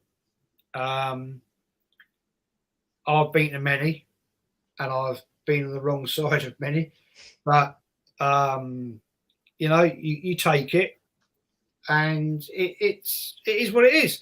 But for these little muppets, and they really do, and I love it when Lee calls them out on his channel. You know, they are little fucking muppets. They're maggots. They are little maggots who know nothing about football. They know nothing about the club, and they sit there and spout out to people that have been around for a long, long, long time, and they think they can sit there. And I love it when Lee calls some of these people, say, "Well, come on camera and show your face." Yeah. None of them ever do. Because Never. They haven't got the bollocks, they haven't got the nous, they haven't got the knowledge, they have no experience, and they are not brave enough. Anybody in the world can sit behind a computer and slag you, me, Gracie. Yeah? Anybody can do that. That doesn't mean you're a big and better person. No, what it says is you're an absolute little prick. Yeah, exactly. Yeah, and it's like, even like, see like, I have a daughter as well. You know what I mean? And like, you get online bullying and all this stuff, and like, you know, it's a disgrace. And like, I'm a fighter. I used to do boxing, and I've done it for 10 years. And like, I'd love to be able to knock on people's doors and just go, right, you said this. This is your little tweet or face, whatever the fuck you've done. You've said this. Now, you may think it's not hurting anyone, but it's actually after hurting someone. You know what I mean? I'm here now. I'm the consequences of your action that you've done. So step outside and let's have a chat. You know what I mean? But no, they're hiding behind their little screens in their box room, and they're protected by mammy and, you know, stuff like that. And even what I've said earlier on is about Thierry Henry, like, some fucking arsehole, and I'm sorry, but said, oh, just because Henry has a statue outside the Emirates doesn't mean he can. No. It doesn't even matter that he has a statue. It's Thierry Henry's Thierry Henry. What he's done for this club is unbelievable. He's brought happiness to my life. He's brought happiness to Jez and you, Grace, and your grandfathers, your grannies, even my granny, who's dead, and she supported Arsenal as well. She was 89. She died in 2011, and she was a big Arsenal fan. You know what I mean? From Ireland as well. But she'd be able to name and tell you every bit about Arsenal. You know what I mean? She brought happiness to her life. But this fucking idiot online, and I'm bringing it back because he really annoyed me. You know what I mean? Oh, look at the class that Ian Wright has. Hold on, mate. You know what I mean? Shut the fuck up. You know what I mean? Absolute. Oh, look, we could do a whole stream about clowns. You know what I mean? It's just like, you know, people should know their lane. And what I mean by that is, and I always say this to people, know your lane, okay? So if I just go, let's say, Jez, you're a builder, okay? And I just go, Jez, I'm looking at you building a house, you're building that wrong. And then you just go, well, who are you? And I just go, well, I'm a computer technician. Right, okay. Why would you tell me how to build a house? Have you ever built a house? No. Well, then know your fucking lane, mate. You know what I mean? I'm not going to interrupt you as your profession is to build a house, so you will know more than me to build a house. But online, you just get fucking arseholes going, oh yeah, Jez is a fucking idiot. And because I said so. You know, shut the fuck up. You know, and I just think to this day and age, it's a big part of, you know, society's problem, you know, that we have that I don't think will ever be fixed, you know. And the only the only reason why I have social media is probably because I have this YouTube channel. And if I didn't have it, I turn it off. I get a lot of stick, you know what I mean? Because you're just trying to be like Lee, or you're just trying to, you know, push your channel or whatever. I tell people I don't give a fuck if you watch me channel or not. If you subscribe, unsubscribe, that's grand. The I've no thing is, problem. now, you're building a channel, man. I mean, I come on and watch you, and I watch Gracie.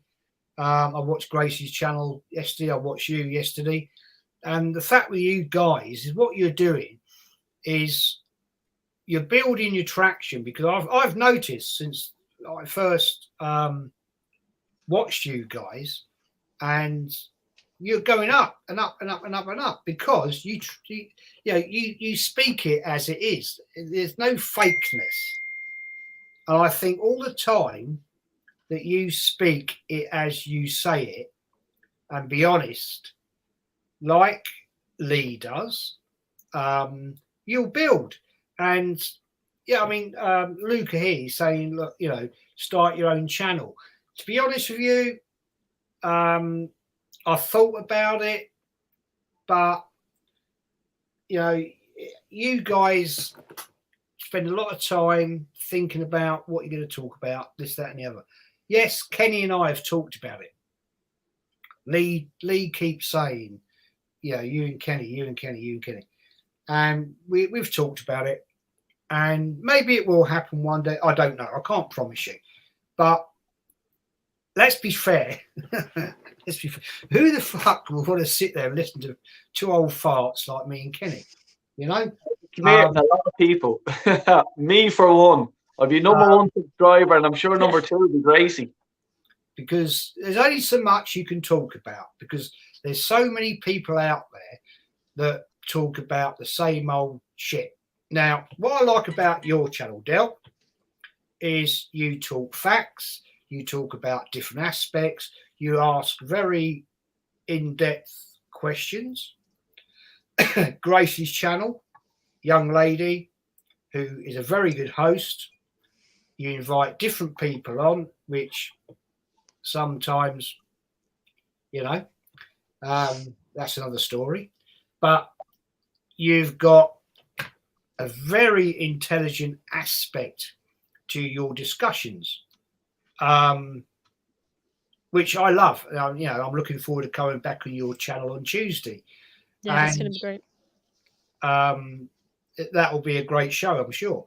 So what I like about you, Gracie, you as well, is, Del, is the fact, the diversity.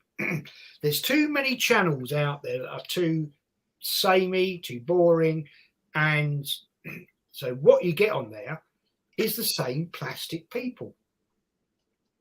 You've only got to look at the same people in the bloody chat. I don't go on them channels, but I watch some of them, and it's the same people commentating the same bollocks, and it's boring.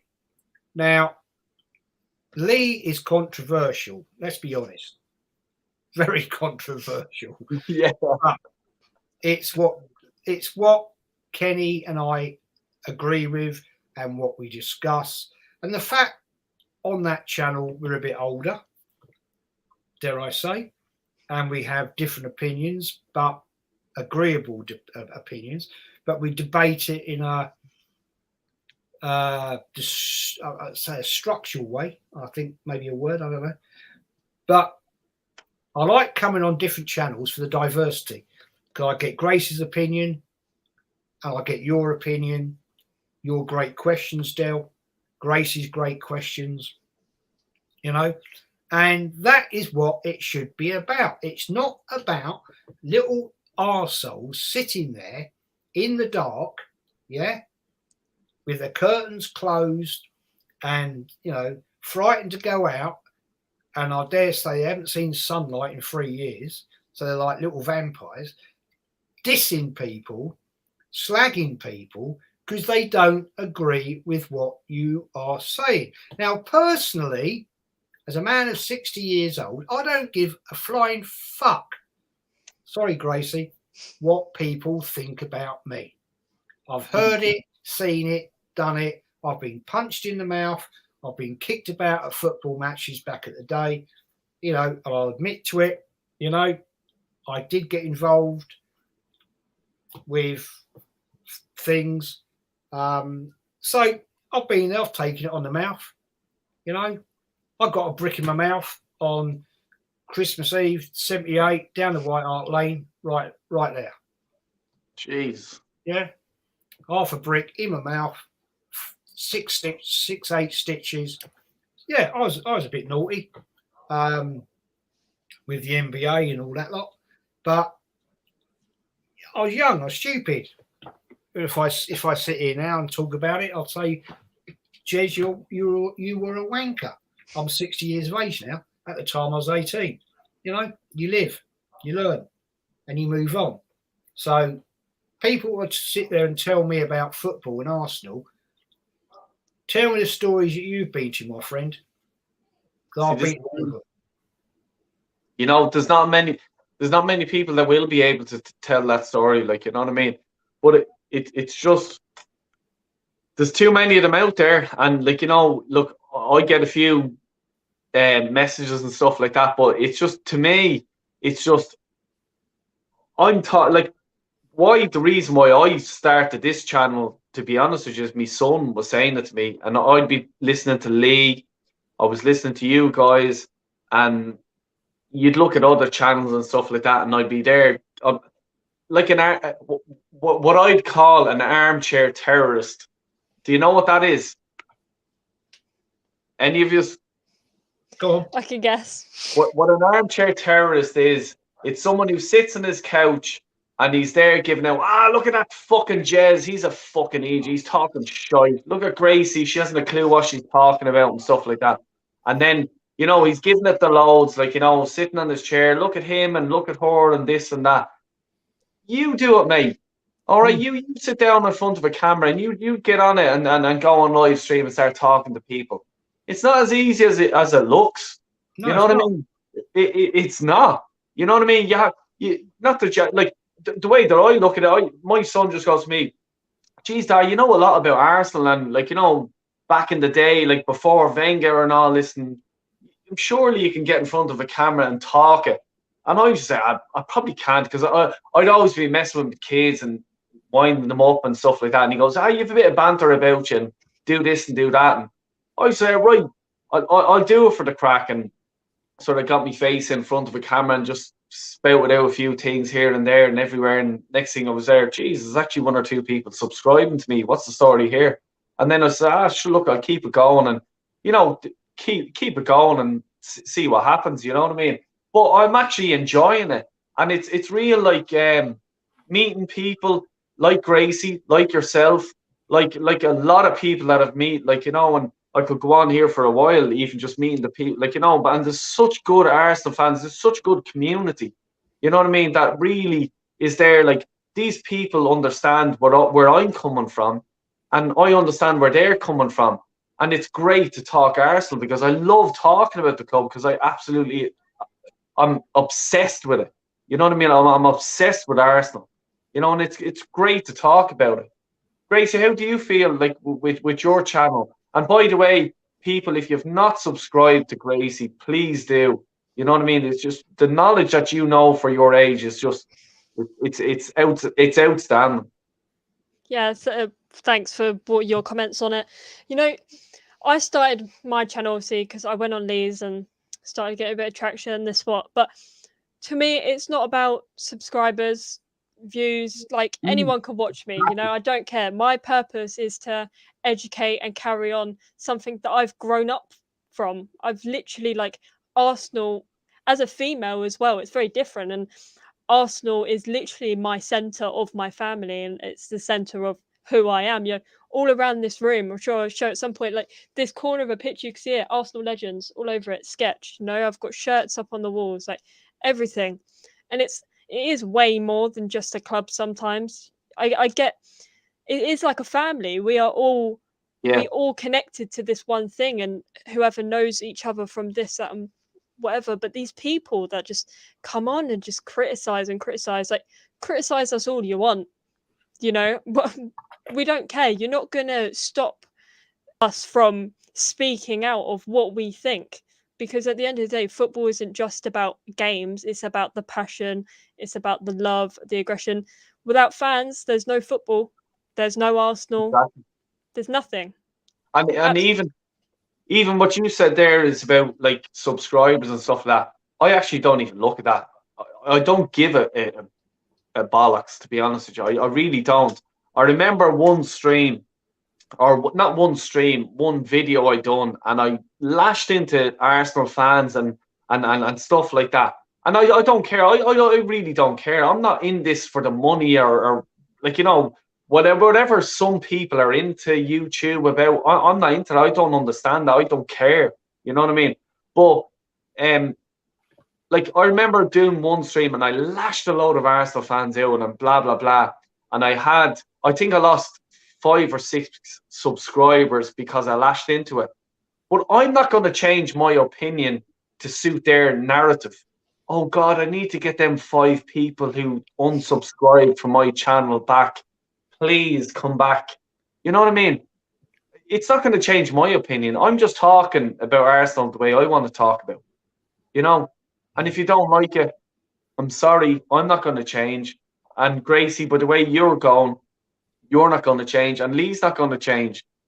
And as you said there as well, we are a family. You know what I mean? And it's even the Arteta ins as well as the outs. We all support one club, and we all want this club at the end of the day to be lifting the Premier League, to be lifting European Cups and titles, you know. And unfortunately, I don't think it's going to happen anytime soon. And last question to both of us before we end the stream. In the next 5 years, will Arsenal lift the Premier League trophy? Gracie, go on. You reacted not me for first. Yeah. Hmm. In the next 5 years. Give it 5. Now here, I'm not saying Arteta's going to be here for 5 years. I'm just saying, take it. Do you ever see these things? You're probably young enough, but you'll see these. Where do you picture yourself in 5 years' time? Okay, so I'm asking you that. Where is Arsenal in 5 years' time?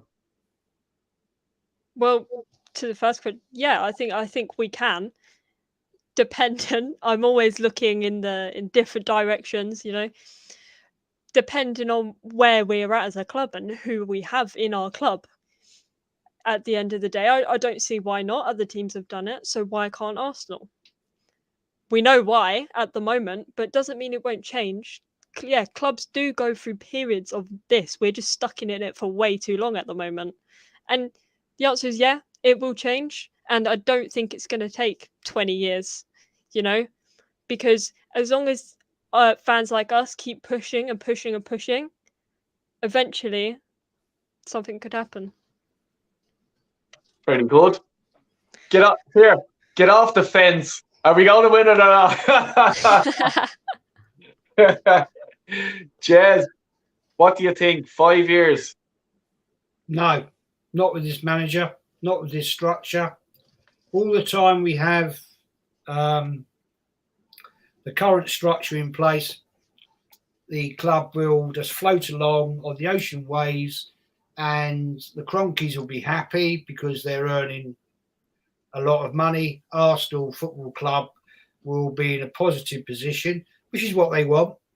And as businessmen who don't understand the love of the club, and they don't understand even where we are in the league, what's that tell you? What's that say to you?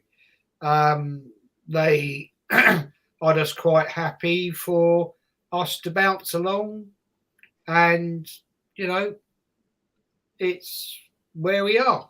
Unless we have a strong, committed manager like, say, Simeone come in, who would kick some injection, who's not a yes man, into the club and say to the Cronkies, right, this is what I want, this is what we're going to do, and this is what you are going to deliver, then no.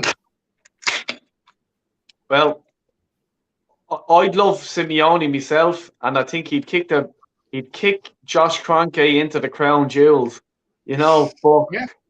you know, and that's what this club needs, and I think it would absolutely flip the club on its head. You know what I mean? It would absolutely flip it over, but that will never happen because Arteta's a yes man, and you know that's the way it is. Which is what Edu and Vinay want.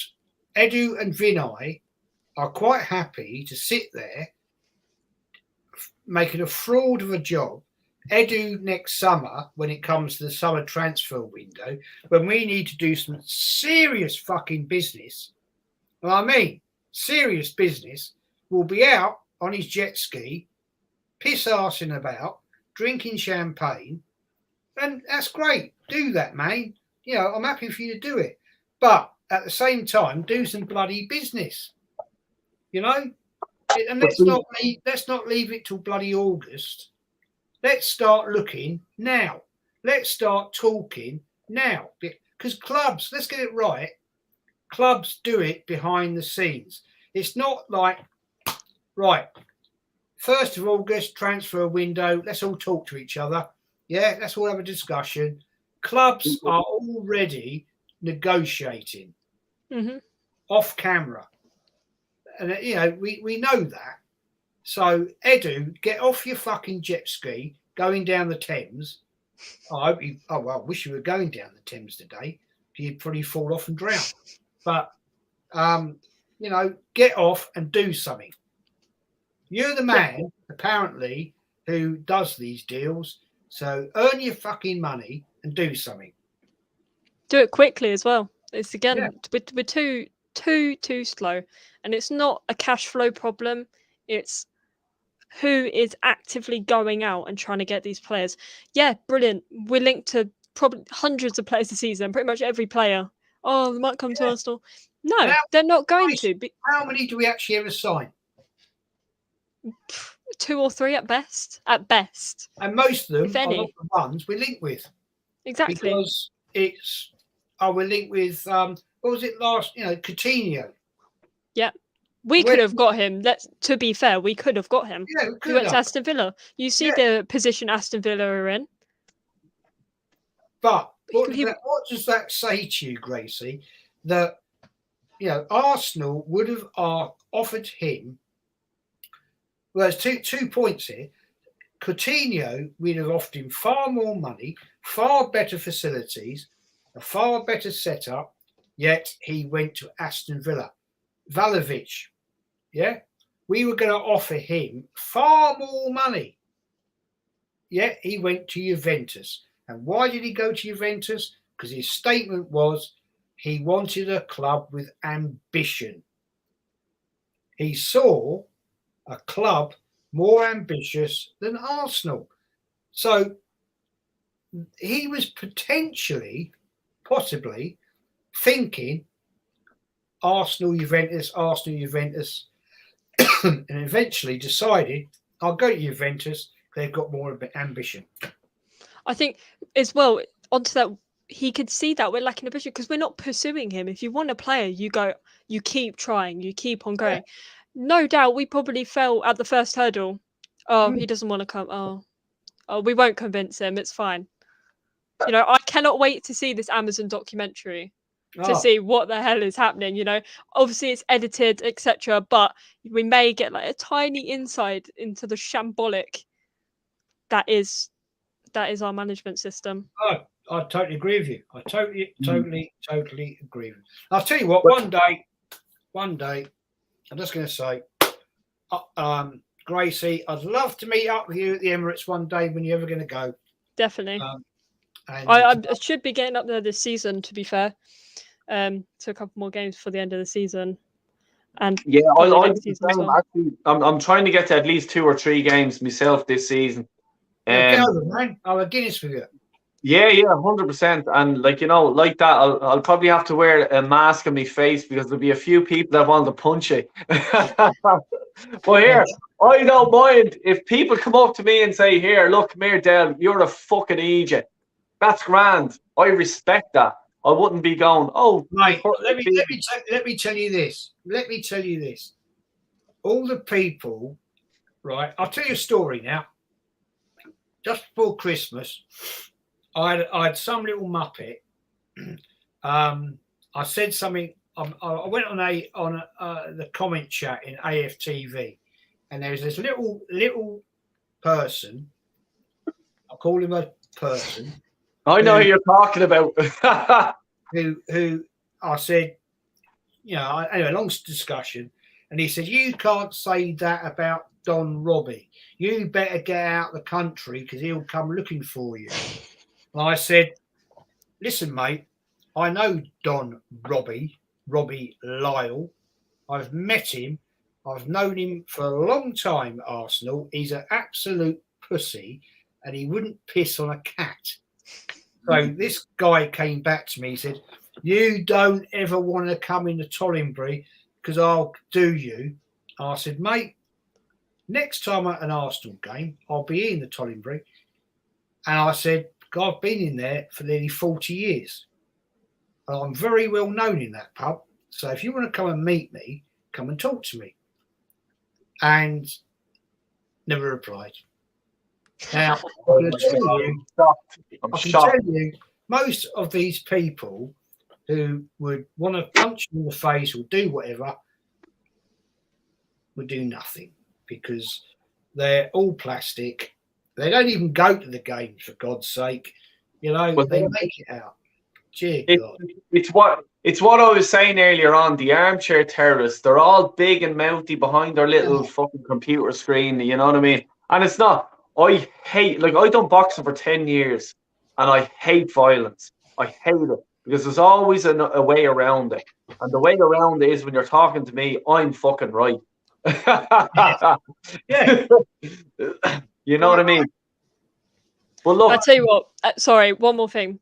At the Emirates, I have been recognised at the Emirates. I tell you what, it's the most surreal moment of my life when I've got people waving at me. I'm like, and then I remember, I'm like, oh, hi.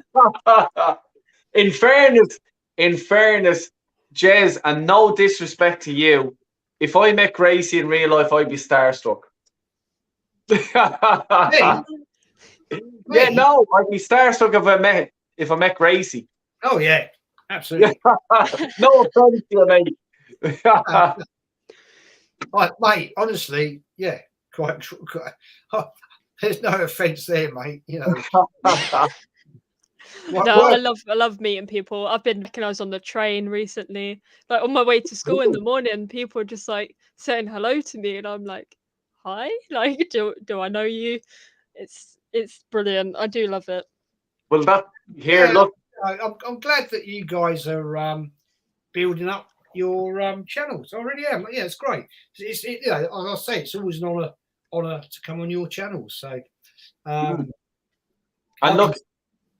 Jez, I'm sure I'm speaking for Gracie here, but look, it's great to have you, come onto the channel and, and you go on to Grace as well. And the time you give is just it's brilliant. And when you're on my channel, I'm just like a kid in a sweet shop. I'm just like the information you're giving me here is just overwhelming sometimes. It's just brilliant. And I love hearing the stories because what we see is, let's say, the football on the telly.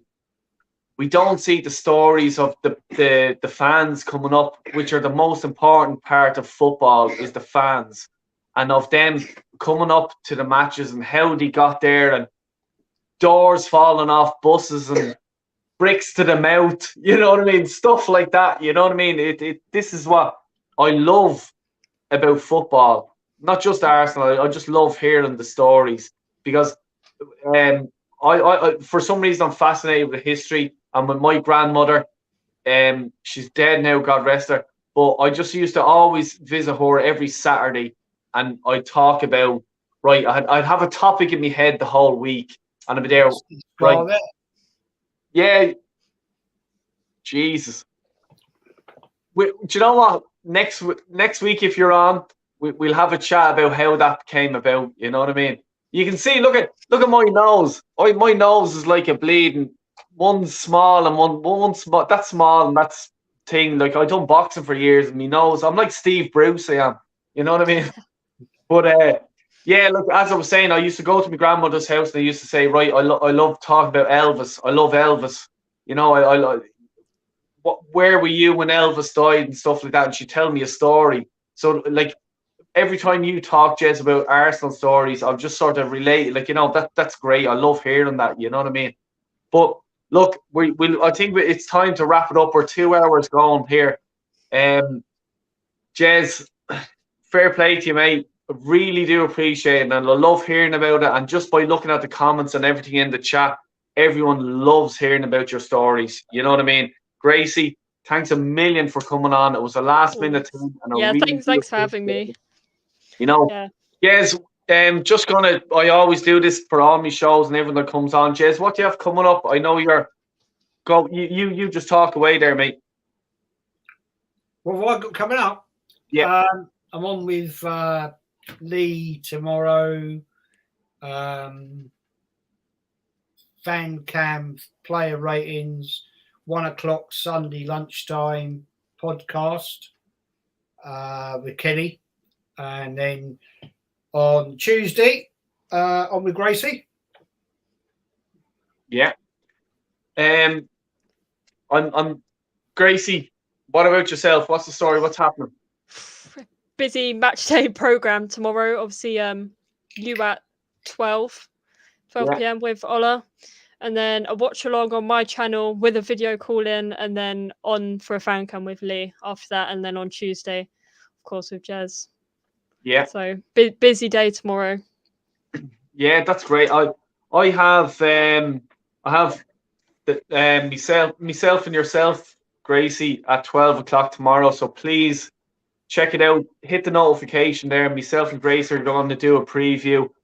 Ola as well is supposedly coming on, but we're 50-50 there because his son's 18th birthday is tonight, and he's having a party and stuff like that. And I know what it's like, Jez. I'm sure you know he may have a groggy head and he may be a bit sore in the morning. So if he doesn't come on, that's 100% okay. You know what I mean? We all, Absolutely. you know, bit of rough head, and he said to me, look, he goes, Del, it's in the house as well, so there might be a lot of cleaning up to do the following morning. And for him, sure, man, you're gonna have Guinness cans everywhere. Well, see, this is the thing, you know what I mean? But Ola just says to me, he goes, look, he may be cleaning up, and if he disappears for an hour, the missus will be there, get back in here and clean up, and that's fair enough, you know what I mean? After a party. Next show I'm on with you, you got to bring the little man on. Well, do you know what? He's after walking in here. Come here, Zach. Come in here and say hello. He's after walking in there. Hey, the big man. Hi. Hello. he can be a bit shy sometimes, like, you know what I mean. But he's look, he loves Arsenal. He's a good footballer, and he's a great manager in myself. Top man. But unfortunately, Hi. unfortunately, their team is managed by me, so they're not Arteta out, they're Dell out. But I just don't listen to them. You know, I'm only messing. But yeah, tomorrow, myself and Gracie are doing a show, and then I think I'm on Northside doing a watch along. And then after that, I was actually trying to get. I'll say it to you guys. Graham, you know Graham, that's on AFTV, who does the tactics show.